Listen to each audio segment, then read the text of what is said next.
नमस्कार बच्चों। तो समुच्चय एनसीईआरटी अध्याय 1 में आज हम कुछ खास समुच्चयों का जिक्र करने वाले हैं। कुछ ऐसे समुच्चय जिनकी जरूरत हमें अक्सर पड़ते रहती है। एक तरह से समुच्चय के प्रकार भी है। चलिए देखा जाए कुछ खास तरह के समुच्चय में कौन कौन समुच्चय हैं हमारे सामने। तो ये रहा पहला, परिमित समुच्चय और अपरिमित समुच्चय। क्या होते हैं भैया ये परिमित और अपरिमित समुच्चय? कुछ उदाहरण के द्वारा समझा जाओ, फिर इसके बारे में लिखा जाए। पहला, परिमित समुच्चय के बारे में, यानी इसे अंग्रेजी में फाइनाइट सेट कहते हैं, परिमित समुच्चय। ठीक, ऐसे समुच्चय जिनके सदस्यों को गिन सके और गिनती खत्म हो जाए। जरा उदाहरण से काम किया जाए, उदाहरण लिया जाए, है ना। चलिए एक समुच्चय लेते हैं, इसमें सदस्य कौन है भैया? तो देखा जाए 1, 3, 5, 7 और 9, बस। अगर हम पूछे क्या आप इसके सदस्यों को गिन सकते हैं? क्या बोला मैंने? क्या आप इसके सदस्यों को गिन सकते हैं? तो जवाब है हाँ, गिन सकते हैं। ये रहा पहला, ये दूसरा, ये तीसरा, ये चौथा, ये पांचवा। तो आप गिन कर बताएंगे हाँ गिन सकते हैं। और पूछा जाए कि भैया ये कितने हैं, तो आपका जवाब होगा 5। यहाँ 5 सदस्य हैं। तो ऐसे समुच्चय जिसमें सदस्यों को गिनती करें और गिनती कहीं ना कहीं जाकर खत्म हो जाए, ऐसे समुच्चय को हम लोग परिमित समुच्चय कहते हैं। हम गिनती शुरू करें, सदस्यों को गिनती करना शुरू करें और गिनती कहीं खत्म हो जाए, ऐसे समुच्चय को परिमित समुच्चय कहते हैं। ऐसे समुच्चय जिनमें सदस्यों की गिनती करें और गिनती गणना, गिनती जो है कहीं पर खत्म हो जाए, कहीं खत्म हो जाए,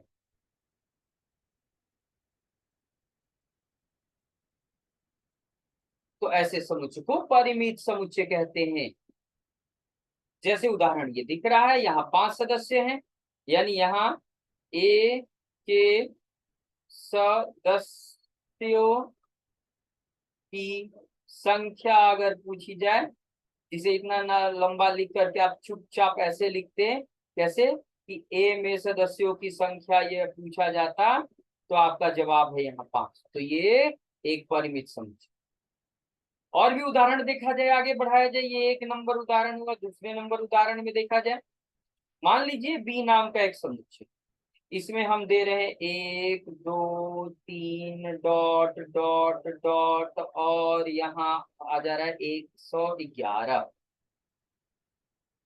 यानी यहाँ बहुत सारी संख्याएं हैं, 1, 2, 3 लगातार चलते हुए 111 है। तो सबको नहीं लिखा गया। आप देखिए यहाँ बिंदु का प्रयोग किया गया। इस बिंदु के समूह को इलिप्सिस कहते हैं, ध्यान रखें।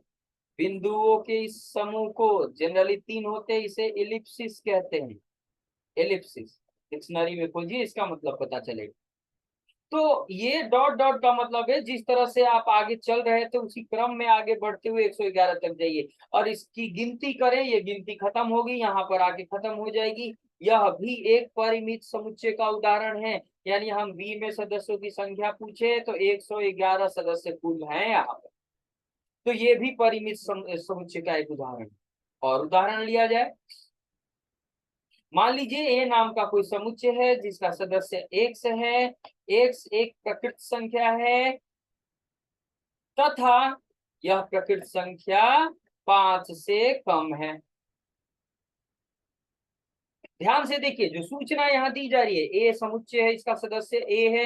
ए का क्या है भैया? तो प्रकृत संख्या है, लेकिन वो प्रकृत संख्या 5 से कम है। अगर आप इस बात को समझ पा रहे हैं, ठीक है, नहीं तो इसे रोस्टर फॉर्मेट में लिख दीजिए, रोस्टर विधि में लिखिए। तो 5 से कम प्रकृत संख्या कौन कौन है? 1 है, 2 है, 3 है और 4 है। 5 से कम। तो आप देख सकते हैं इसमें 4 ही सदस्य हैं और इसलिए ये भी एक परिमित समुच्चय का उदाहरण, ध्यान रहे। तो ये सारे समुच्चय परिमित समुच्चय के उदाहरण। आपको एक और खास बात ध्यान रखना है, हमारा समुच्चय जो यहाँ बताया गया है कि गिनती करें और गिनती खत्म हो जाए, एक और उदाहरण है वो है रिक्त समुच्चय का। रिक्त समुच्चय भी परिमित समुच्चय में ही आता है। रिक्त समुच्चय अलग से समझ लीजिए जरा इसको। रिक्त समुच्चय जिसे हम फाई से लिखते हैं और इसका मतलब इसमें एक भी सदस्य नहीं होता है, यानी अगर सदस्यों की संख्या हम गिनती करें तो गिनती में संख्या आएगा 0, एक भी सदस्य नहीं है।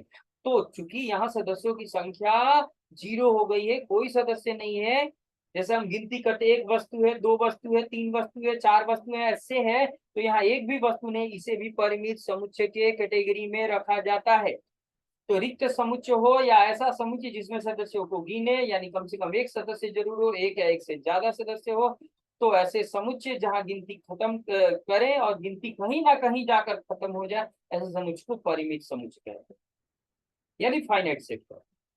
और आप बखूबी अब समझ सकते हो अपरिमित क्या होगा, जस्ट इसका उल्टा, यानी गिनती शुरू तो हो जाए लेकिन खत्म नहीं। चलिए देखा जाए अपरिमित समुच्चय के बारे में थोड़ा सा। दूसरा, अपरिमित समुच्चय इनफाइनाइट से क्या है भैया, गिनती करे और गिनती खत्म ही ना हो। उदाहरण से चला जाए, उदाहरण पहला नंबर क्या है, ए समुच्चय है, इसमें हम लिख रहे हैं 2 4 6 और ऐसा ही करते हुए ऐसे dot dot dot dot dot के बाद बिंदी बिंदी बिंदी के बाद और कोई नंबर नहीं लिखा गया है। अगर नंबर लिखते तो वो वहां खत्म हो रहा था और वो परिमित समुच्चय में नहीं आएगा। ये जो संख्याएं लिखी गई हैं 2 4 6 और उसके बाद डॉट डॉट डॉट, माने चले चलो बढ़े चलो, इसी नियम के अनुसार आगे चलते जाओ, नंबर्स मिलते जाएंगे और वो कभी खत्म नहीं होंगे। यह अपरिमित समुच्चय का उदाहरण है। गिनती शुरू हो खत्म नहीं हो, शॉर्ट में याद रखिए, गिनती किसकी, सदस्यों की गिनती शुरू हो जाए खत्म नहीं हो, शुरू हो जाए और खत्म ही नहीं हो, तो ऐसे समुच्चय को हम अपरिमित समुच्चय कहते हैं। ठीक, यहाँ पर बी है, एक दूसरा उदाहरण ले रहे हैं। ठीक, कह रहा है एक्स बी का सदस्य है। एक्स क्या है, एक पूर्णांक है तथा यह पूर्णांक जो है वह बड़ा है 2 से। तो 2 से बड़ा ये पूर्णांक का जो समूह है क्या होगा, परिमित की अपरिमित। तो जरा पूर्णांकों को याद कीजिए, पूर्णांक किसे कहते हैं बंधु, जेड जो है पूर्णांक का समुच्चय, पूर्णांक समुच्चय पूर्णांकों का, वह -3 -2 -1 0 1 2 और इस तरह से आगे। लेकिन हमें कह रहा है 2 से बड़ा पूर्णांक, तो 2 से बड़ा पूर्णांक 3 है, 4 है, 5 है और ऐसे करते हुए अनंत तक है। जाहिर सी बात है ये भी अपरिमित समुच्चय का एक उदाहरण हुआ। तो अपरिमित समुच्चय मतलब क्या समझा हमने, ऐसे समुच्चय जिसमें सदस्यों की गिनती शुरू करें और गिनती कभी खत्म ना हो, गिनते चले जाएं चले जाएं चले जाएं, अनलिमिटेड अनंत रूप से, तो इसे ऐसे समुच्चय को अपरिमित। चलिए अगले समुच्चय की तरफ बढ़ा जाए और वो समुच्चय युग्म समुच्चय, जिसे डबलटन या पेयर सेट कहते हैं। युग्म ऐसे समुच्चय जिसमें सिर्फ 2 ही सदस्य हो, ऐसे समुच्चय, ऐसा समुच्चय जिसमें मात्र यानी सिर्फ 2 ही सदस्य हों, अवयव हों, उसे युग्म समुच्चय कहते हैं। ठीक, चलिए उदाहरण देखिए। पहला नंबर उदाहरण, पहला नंबर ए समुच्चय क्या है जरा देखिए, यहाँ सीधा सीधा है। हमारे समुच्चय में 5 और 7 दो चीजों को, 2 नंबर को इकट्ठा किया गया है, यह युग्म समुच्चय का उदाहरण है। हमारे समुच्चय में जीरो और घटाव एक यानी -1 को इकट्ठा किया गया, यह युग्म समुच्चय का उदाहरण है। नाम एक जैसा हो या अलग अलग मायने नहीं रखता है। यहाँ मान लो बी समुच्चय है, इसमें ध्यान रखें जरा, जीरो हो और मान लेते हैं यहाँ जीरो हो और इसके अंदर ब्रैकेट में एक और दो हो, ये भी युग्म समुच्चय का उदाहरण है, क्योंकि हमारे पास दो ही सदस्य है, यह जीरो और यह समुच्चय। ये कॉमा से अलग किया हुआ है। यहाँ बी के जो दो सदस्य उनमें से एक सदस्य जीरो है और दूसरा सदस्य एक समुच्चय खुद है, तो इसे तीन नहीं कहेंगे क्योंकि पूरे समुच्चय को एक सदस्य माना जाता है बी का, और इसलिए हमारे पास मात्र दो ही सदस्य है और इस कारण से ये समुच्चय हमारा युग्म समुच्चय। और उदाहरण देखा जाए जैसे सी समुच्चय, इसका सदस्य एक्स है। एक्स क्या है? प्रकृत संख्या है, तथा वो जो एक्स है प्रकृत संख्या, वो इस शर्त को पूरा कर रहा है। क्या है? ये कह रहा है हमारा जो प्रकृत संख्या है वो 7 से 10 के बीच वाला है। तो याद कीजिए 7 से 10 के बीच कौन कौन आता है? 8 आता है, 9 आता है, ये दो ही प्रकृत संख्या आता है। तो जाहिर सी बात है इस पूरे समुच्चय में दो ही सदस्य हैं, इसलिए इसे युग्म समुच्चय कहेंगे हम बेझिझक। और उदाहरण देखिए जैसे डी नाम का एक समुच्चय है, यहाँ एक्स जो है एक्स वास्तविक संख्या है और समीकरण एक है उसको संतुष्ट कर रहा है, यानी एक्स स्क्वायर घटाव 3x जोड़ 2 बराबर 0 को संतुष्ट कर रहा है। ये भी युग्म समुच्चय का उदाहरण है। कारण क्योंकि यहाँ देखिए यहाँ जो समुच्चय हमें दिया गया है उसमें सदस्य एक्स है जो कि वास्तविक संख्या, और वो वास्तविक संख्या इस समीकरण को संतुष्ट करने वाला होना चाहिए। ये क्या भैया? द्विघात समीकरण है। द्विघात समीकरण के बारे में अगर याद किया जाए तो पता है कि इसके मात्र दो ही हल होते हैं, अल्फा और बीटा, यानी इसके जो दो हल होंगे वही इस समुच्चय में इकट्ठा किए जाएंगे। इसको रफ पे जरा करके देख लीजिए, एक्स स्क्वायर घटाव 3x जोड़ 2 बराबर 0। आपको पता है इसे कैसे हल करते हैं? बीच वाले नंबर को दो हिस्सों में, संख्या को दो टुकड़ों में बांट देना, ये इस तरह से बटेगा। यहाँ से x कॉमन होगा, x घटाव 2, यहाँ से -1 कॉमन होगा, x घटाव 2 बचेगा, और x घटाव 2 कॉमन हो जाएगा तो x घटाव 1 बचा। जीरो अलग अलग जीरो के बराबर करते तो x का मान 1 और 2 आया।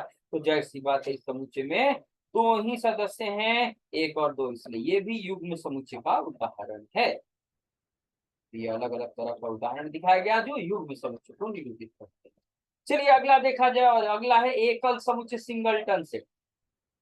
ऐसा समुच्चय जिसमें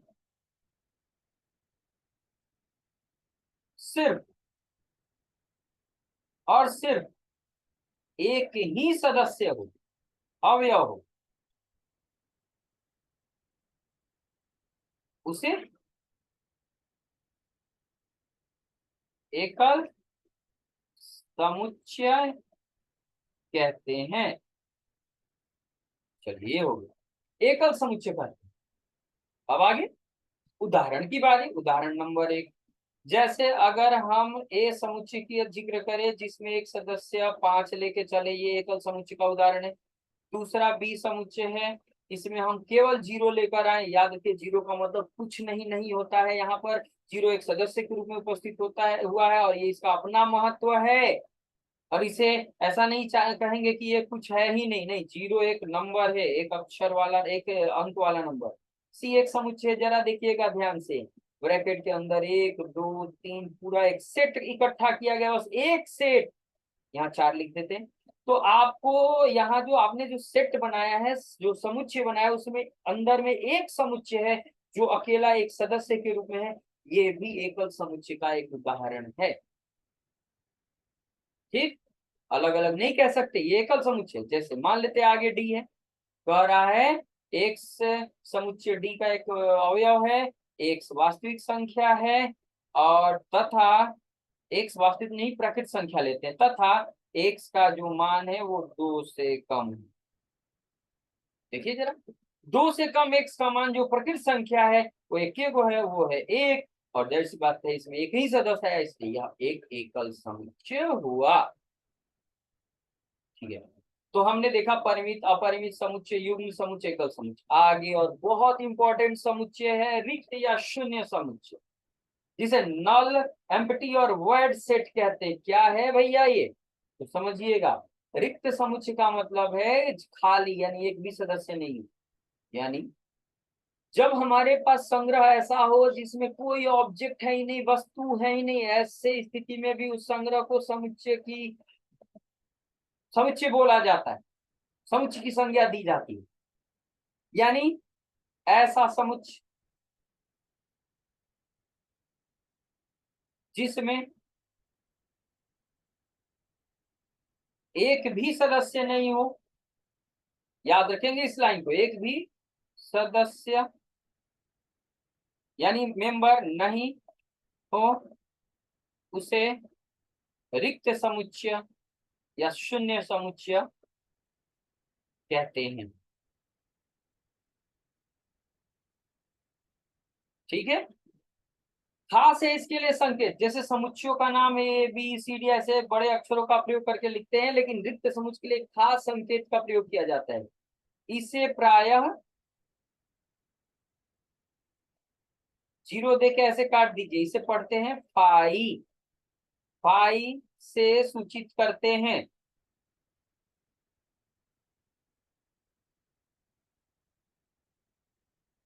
तथा फाई का मतलब हो जाता है, माने ब्रैकेट बनाइए लेकिन उसके अंदर कुछ नहीं, खाली खोखला कुछ नहीं। उदाहरण के लिए जैसे खाली बैग, मान लीजिए आप जिस बैग को कॉलेज स्कूल या इंस्टीट्यूट में ले जाते हैं उसमें कुछ है ही नहीं, तो आप क्या कहोगे, बैग खाली है। कोई रूम है, कमरा है आपका, उसमें कोई है ही नहीं, तो क्या कहेंगे, कमरा खाली। उसी तरह से जब समुच्चय ऐसा है जिसमें एक भी वस्तु नहीं हो, उसे रिक्त समुच्चय कहते हैं। उदाहरण के लिए चलिए एग्जाम्पल देख लिया जाए। पहला नंबर देखिए जरा क्या कह रहा है।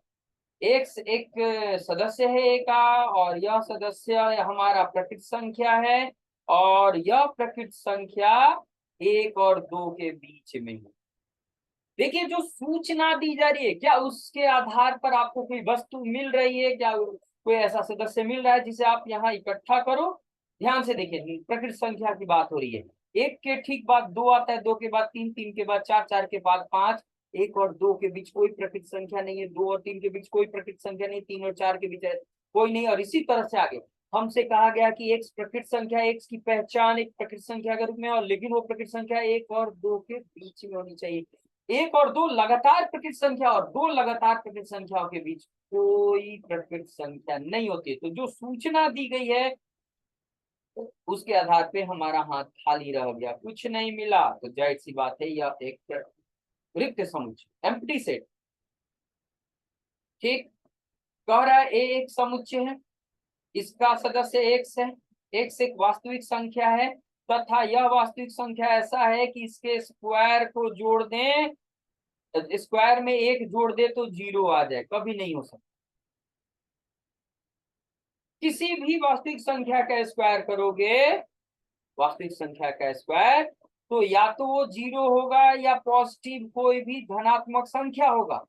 और अगर उसमें एक जोड़ दे रहे हैं तो जीरो में एक जोड़िएगा एक बनेगा, कोई भी धनात्मक संख्या में एक जोड़िएगा वो जीरो बन ही नहीं सकता। यानी कोई भी ऐसा वास्तविक संख्या नहीं है जो इस समीकरण का हल बता सके, और इसलिए ये भी रह गया खाली, ये भी खाली रह गया। अगर हम आपसे कहे उससे समुच्चय को बनाइए जहां पर किसी महीना में उस महीनों के नाम को लिखिए जिसमें 40 दिन होते हैं, बताइए। हम जो महीना प्रयोग में लाते हैं, क्या कोई ऐसा महीना है जिसमें 40 दिन होते हैं? आंसर उत्तर मिलेगा ना भैया, इसका कोई ऐसा महीना नहीं। ठीक है, तो ऐसे बहुत सारे उदाहरण हैं जहां पर जो सूचना दी जाए उस सूचना को पूरा करने वाला, यानी जो गुण लिखा जाए उस गुण को पूरा करने वाला कोई भी ऐसा वस्तु ना मिले, तो हमारा समुच्चय हो जाता है खाली, जिसे रिक्त समुच्चय पाई कहते हैं। याद रखो, आगे बढ़िए। रिक्त समुच्चय को जानने के बाद बात समझिएगा। अब हम कह सकते हैं कि हमारा समुच्चय दो तरह से हो जाएगा। ठीक, क्या भैया, अगर हम समुच्चय को ध्यान से देखें, समुच्चय को, तो हमारे सामने जो भी समुच्चय आएगा, या तो वो समुच्चय होगा रिक्त, एम्प्टी, या अरिक्त, नॉन एम्प्टी समुच्चय, यानी एम्प्टी सेट, या अरिक्त समुच्चय यानी नॉन एम्प्टी सेट। यानी कोई भी समुच्चय हमारे सामने आएगा तो यही दो में से कोई एक रूप में होगा, या तो वो रिक्त होगा, खाली होगा, यानी फाई। अगर एक भी सदस्य उसमें आ गया तो ये रिक्त नहीं होगा। जैसे मान लीजिए 3 सदस्य वाला यह समुच्चय, यह रिक्त समुच्चय नहीं है। एक से ज्यादा सदस्य वाला कोई भी एक या एक से ज्यादा सदस्य वाला कोई भी समुच्चय रिक्त नहीं, अरिक्त कहलाता, याद रखना। ओके, तो इस प्रकार हमने यहाँ कुछ खास समुच्चयों को देखा। ठीक, जो हमने शुरू में देखा वो है परिमित और अपरिमित समुच्चय। परिमित वो होता है जिसमें हम सदस्यों की गिनती करो और गिनती खत्म हो जाए। अपरिमित वो होता है जिसमें सदस्यों की गिनती करो और गिनती कभी खत्म नहीं, गिनती कर पाए और गिनती खत्म ना। फिर युग्म समुच्चय केवल 2 सदस्य वाले समुच्चय, एकल समुच्चय केवल 1 सदस्य वाला समुच्चय, रिक्त समुच्चय एक भी सदस्य नहीं। तो इस तरह से हमने समुच्चयों के कुछ खास तरह के प्रकार को देखा, खास प्रकार को। पूरे वीडियो को बहुत ध्यान से देखिए, कहीं दिक्कत हो तो प्लीज कमेंट बॉक्स में कमेंट कीजिए और चैनल को सब्सक्राइब करना ना भूलिए। बहुत बहुत धन्यवाद।